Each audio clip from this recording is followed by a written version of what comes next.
Las áreas naturales protegidas son determinadas mediante un decreto presidencial y las actividades que pueden llevarse a cabo dentro de ellas se establecen de acuerdo con la Ley General de Equilibrio Ecológico y Protección al Ambiente, su reglamento, el programa de manejo y los programas de ordenamiento ecológico.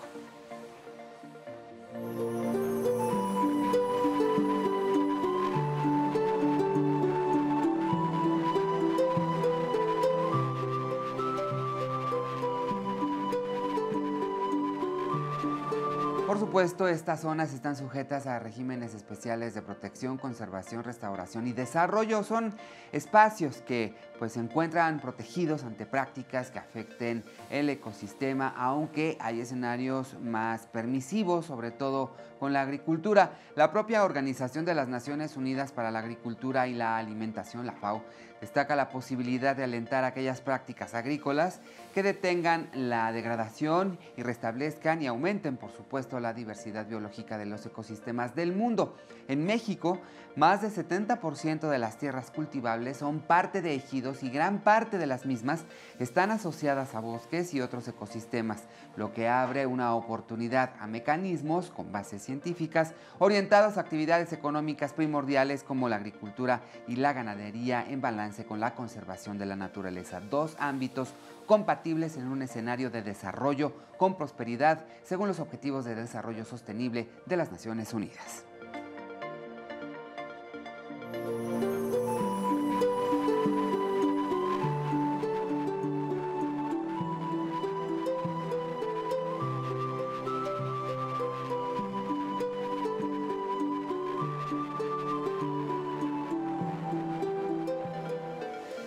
Leticia Gutiérrez Lorandi, directora de Políticas Públicas de Alianza México Red, se encuentra con nosotros precisamente para este tema tan trascendental que es la conservación de las zonas naturales. A pesar de todos los reglamentos, seguimos teniendo pros y contras en nuestro país. Gracias, Leticia, por estar con nosotros. Buenas tardes. Muchas gracias, Mario. Buenas tardes.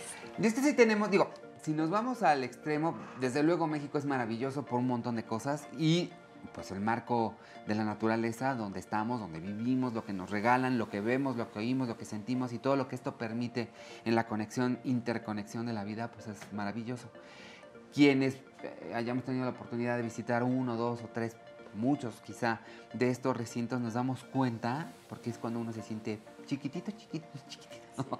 Y aprecia la dimensión de lo que hay. Pero hay muchos pros, hay muchas lecturas sobre estos temas, ¿no?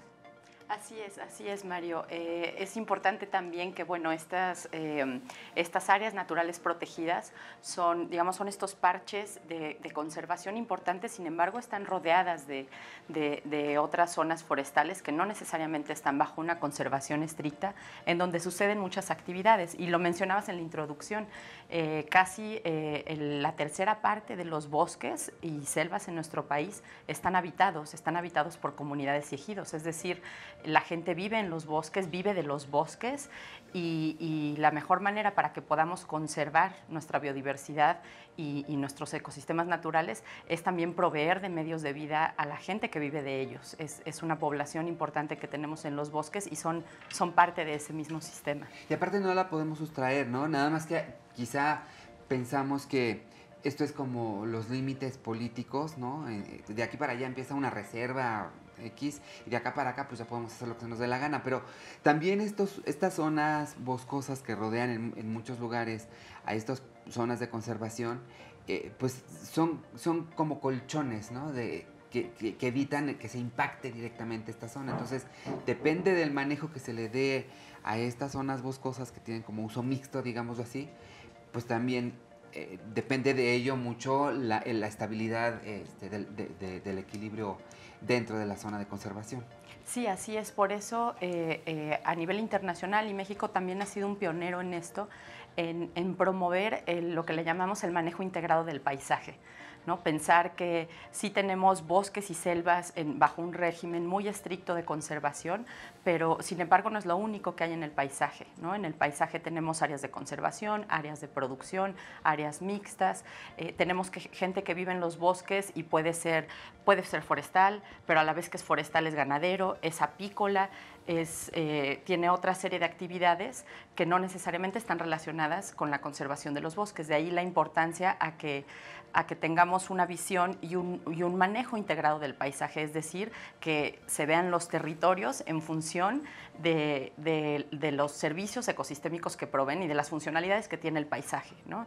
Cuando hablamos, por ejemplo, de una cuenca que atraviesa límites políticos, que atraviesa estos regímenes de conservación, pues si no tenemos esta visión integrada, no hay manera de que podamos lograr el último objetivo que queremos, que es conservar esos parches donde se conserva la mayor parte de nuestra biodiversidad y que provee estos servicios de los cuales depende finalmente nuestra vida, aunque estemos en las ciudades, ¿no? No necesariamente necesitamos estar ahí al lado de los bosques. Mucha gente quizás se pregunte, bueno, sobre todo los que viven en las urbes, ¿no? ¿A mí de qué me sirve, por ejemplo? No sé, estoy pensando, no sé cuál es la categoría exacta, pero estoy pensando en el cielo en Tamaulipas, por ejemplo, que tengo entendido dentro de su formación rocosa, pues es muy importante porque es un área que es receptora de agua y la filtra, y es muy importante conservarla. Está en una zona de bosque de niebla, entonces viene toda esta parte de todas las especies que hay y lo importante que es la conservación de toda el área forestal, no mover o no tocar un impacto, no tener un impacto importante, pero hay gente que vive dentro y hay un respeto y hay una dinámica entre las poblaciones que están dentro de esta zona y pues se trabaja para que no crezca mucho la población, cuáles son los usos que se le puede dar a la zona, etcétera, etcétera. Pero fuera de estas zonas, en las urbes, insisto, ni nos enteramos y creo que ni nos preocupa. Sí, es un tema fundamental porque a pesar de que no estamos cerca de estas áreas, los servicios que nos proveen los ecosistemas con los que contamos en nuestro país van mucho más allá de los territorios en donde ellos se encuentran. Y la gran problemática es que la mayor parte de estos servicios ecosistémicos no se ven. Hablamos, por ejemplo, del el servicio que dan nuestros bosques y selvas de regulación del clima, porque los bosques funcionan como un sumidero de carbono, de gases, absorben el carbono bajo el proceso de la fotosíntesis y ayudan a combatir el cambio climático, por ejemplo.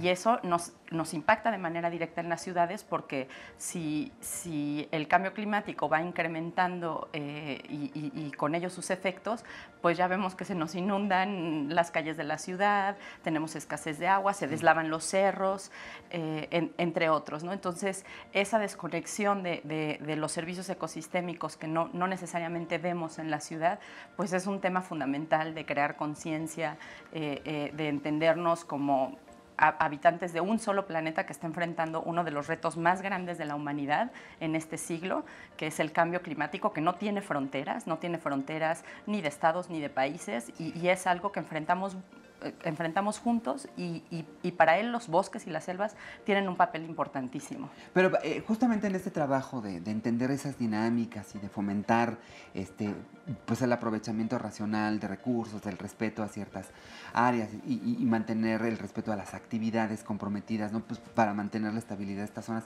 sí hemos avanzado, ¿no? O es mi idea. Digo, por ejemplo, Costa Rica pareciera ser el ejemplo de que sí se puede y es un ejemplo internacional. Yo no sé cuál es el talón de Aquiles de la política de Costa Rica en ese sentido, que seguramente lo tiene. Y pareciera que México pues está mirando también hacia lo que han hecho allá y están empujando este tipo de estrategias, o es como una idea romántica. Todo el mundo dice que tengo idea romántica. No, hemos avanzado. México ha sido, en el tema de cambio climático, México ha sido uno de los países líderes en este tema, en términos de la política pública de cambio climático. México fue uno de los primeros países en el mundo en contar con una ley general de cambio climático que sentó las bases en términos de legislación para atacar este problema. Y de ahí se desprenden una serie de instrumentos de política nacional, como lo es el Sistema Nacional de Cambio Climático, la Estrategia Nacional de Cambio Climático, el Sistema para monitorear y evaluar la política pública de cambio climático, entre otras, y la intersección con los bosques, porque como te comentaba, pues los bosques tienen un papel fundamental, porque a la vez que juegan, tienen un doble papel. Por un lado, si conservamos de manera sustentable nuestros bosques, nos ayudan a mitigar el cambio climático porque absorben carbono. Pero el otro lado de la moneda es que si sufren procesos de degradación o deforestación, por un lado vemos la pérdida de la biodiversidad, pero en términos de cambio climático se liberan emisiones de gases de efecto invernadero a la atmósfera. Entonces, los bosques pueden jugar un papel, digamos, positivo, pero también un papel negativo si no los cuidamos. Y en ese sentido, también en el tema de deforestación y degradación en su intersección con el cambio climático, México también ha sido pionero. A través de la Convención Marco de Cambio Climático de las Naciones Unidas, que es este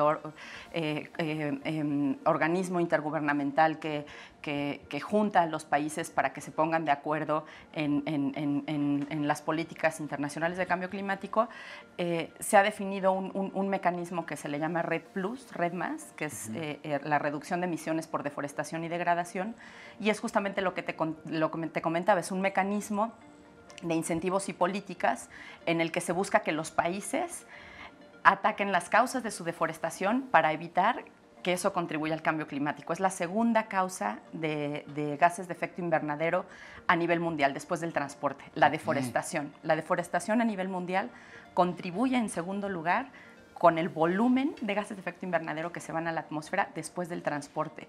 Entonces, es un dato impresionante. En México hay una contribución también importante por estos procesos de deforestación, y México ha trabajado, y la idea es también contarte a lo largo del programa qué es en lo que hemos avanzado y también qué falta por hacer mucho. Sí, justamente...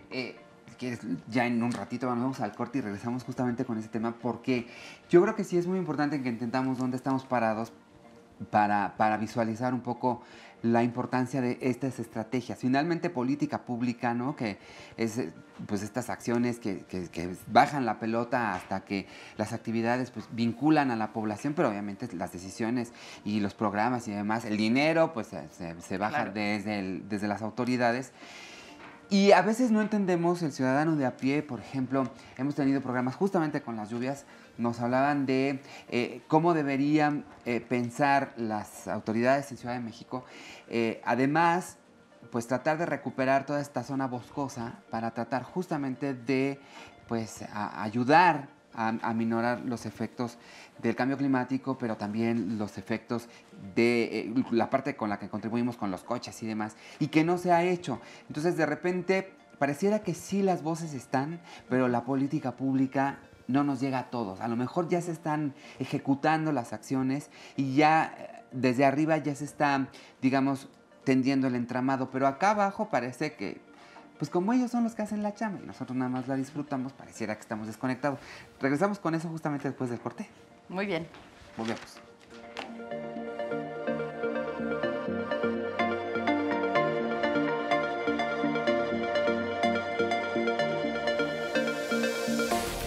En un momento continuamos. Noticias todo el tiempo.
Regresamos.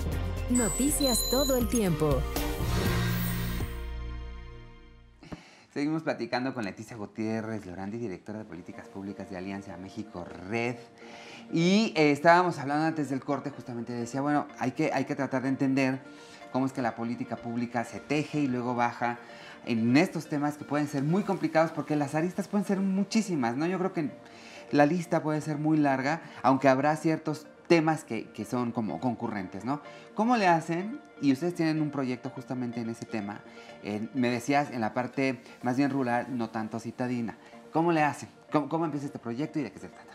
Pues mira, somos, The Nature Conservancy, que es la organización donde yo trabajo, TNC, conocida, somos una organización global que trabajamos en más de 60 países y en México tenemos varios programas, además del programa territorial. En particular, este programa territorial recibimos un financiamiento bastante grande hace 6 años, que justamente el día de ayer hacíamos la culminación de nuestro proyecto, compartiendo los resultados con todos los socios que estuvieron involucrados y como actores de la sociedad civil, porque somos una organización no gubernamental, lo que buscamos con este proyecto, con este financiamiento que se dio a lo largo de los últimos 6 años, fue apoyar al gobierno de México, por un lado, que era uno de los objetivos del proyecto, en definir esta política de reducción de emisiones a través de detener la deforestación y degradación, que está, como te contaba, alineada a todos estos marcos de políticas a nivel internacional.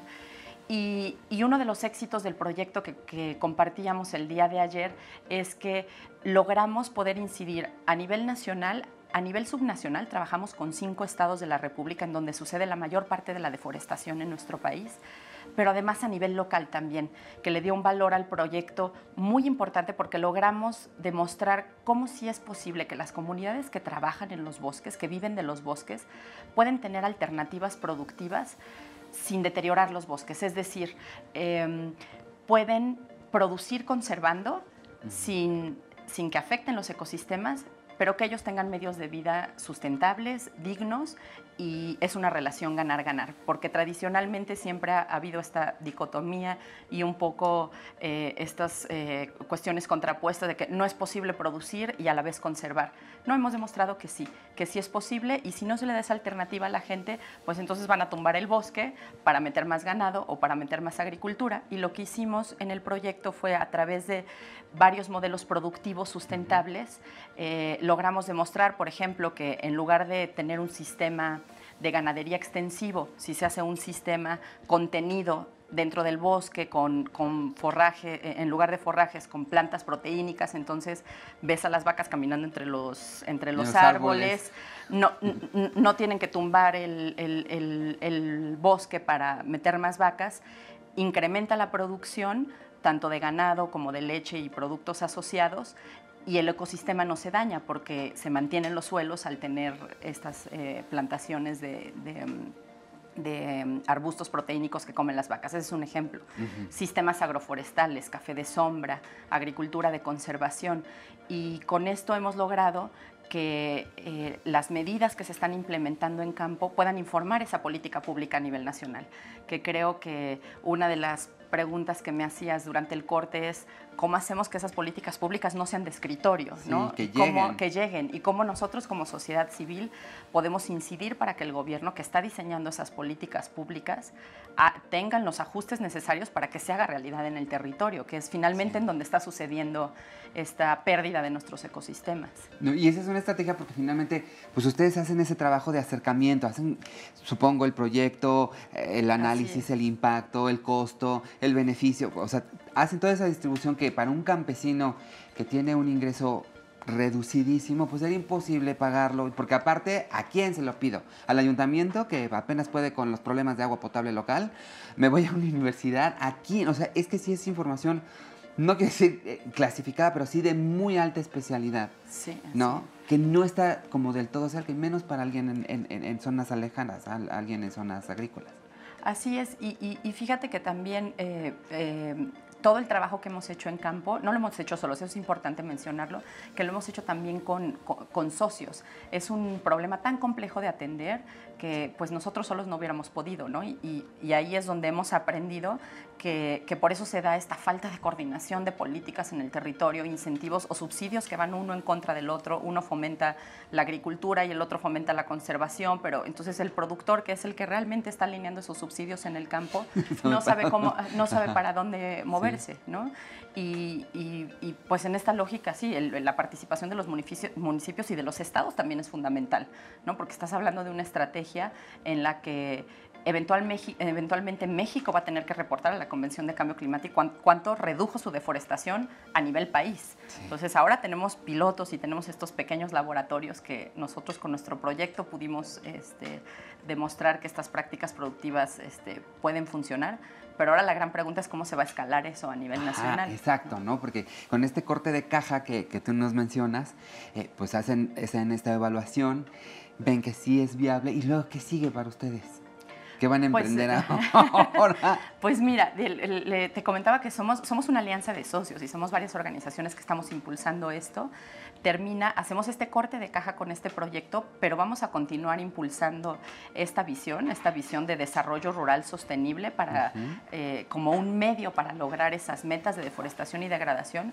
Y lo más importante es que esto está amarrado a acuerdos internacionales. Es una cuestión de país, es una meta de país, no de gobierno. Entonces, eso permite de alguna manera blindar, viene una coyuntura fuerte para nuestro país el próximo año. Entonces, uno de los retos más grandes es que todo lo que se ha construido hasta ahora perdure y no va a ser tan fácil que quien llegue lo borre y diga no lo voy a hacer, porque México es signatario del Acuerdo de París, de la Convención, y dentro de las metas que México envió a la Convención, que son las llamadas contribuciones nacionales, como país México presentó unas contribuciones diciendo este es mi pedacito que yo aporto para el mundo y estos las reducciones que yo voy a hacer en mis emisiones. Dentro de esa meta, ahí está detener la deforestación. Entre otras, ¿no? Esas son metas relacionadas con energía, con transporte. En lo que nos compete a nosotros, que son los bosques, esto es un compromiso de país. México no puede lavarse las manos así tan fácil y es una meta al año 2030. Sin embargo, pues bueno, no podemos negar que se vienen coyunturas críticas en nuestro país y que es ahí donde la participación de la sociedad civil organizada y de los mismos productores, de la gente que está en campo, es fundamental para hacer valer y hacer que se cumpla estas políticas que se supone facilitarán el llegar a esa meta. Claro, pues nos quedan 2 minutos, pero yo creo que sumándose, invitando a más gobiernos a que se interesen, como dejándoles la mosca en el oído para que despierte el interés de municipios y de particulares, porque también muchos particulares que tienen actividad en ciudad, tienen quizá propiedades o tienen conocidos en provincia, a los cuales les podrían hacer llegar el contacto de ustedes para que a través de ustedes se empapen de esa información y pues quizá a través de esa comunicación haya posibilidades de compartirles esto que les puede ayudar a cambiar la vida de sus hijos y de todos nosotros sumados, ¿no? Así es. ¿Dónde? Así es, pues pueden encontrar toda la información en nuestra página, que es nature.org, y bueno, ahí tenemos la sección de México. Se pueden enterar también si les interesa lo que hacemos en otros países de Latinoamérica y en otros países del mundo, pero en particular en México estamos enfocados a la selva maya, a conservar la selva maya, y también tenemos trabajos en Chiapas. Invitarlos a que se sumen a nuestro esfuerzo. Cada pesito cuenta, cada intención, cada aportación cuenta, y pues nosotros ahí seguiremos. Hicimos, como lo dijiste muy bien, corte de caja, pero seguiremos a un futuro asegurándonos que pues esto camine. Pues ahí está. Leticia, muchísimas gracias por habernos acompañado el día de hoy, por compartirnos este conocimiento que de verdad, si no es así, sería muy difícil que lo tuviéramos disponible. Ahora el siguiente paso pues es involucrarnos en la página y saber qué es lo que podemos hacer para sumarnos a este proyecto. Muchísimas gracias. Muchísimas gracias. Y gracias también a ustedes. Nos vemos la próxima. No le cambies, sigue en sintonía.